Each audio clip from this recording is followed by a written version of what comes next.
Hi everyone, the new Ultimaker 6.2 firmware for S-line printers is available for you to enjoy. So let's see what's new. With 6.2, you can choose the type of firmware update your printer automatically checks for, either latest or stable. If you want the latest, state-of-the-art features, as and when they are available, stay on the latest channel. These releases are thoroughly tested by our testing team prior to release. However, if you want to be more secure, you can choose for the stable channel. On the stable channel, you will receive about 3 firmware updates a year, and all features will have been tested out in the field for at least 3 months before reaching this channel.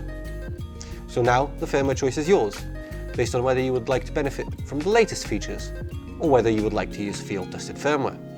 Some may already have noticed this in the 6.1 release, but we've also made navigating through materials clearer. You can now browse per material supplier, making it much easier to find the right material from your favorite brand. But the biggest update will not be noticeable yet, as it is making your S-line printer ready for the next major release of the Ultimaker Digital Factory. So if you want to be the first to hear about the new updates into the Digital Factory and more, don't forget to subscribe.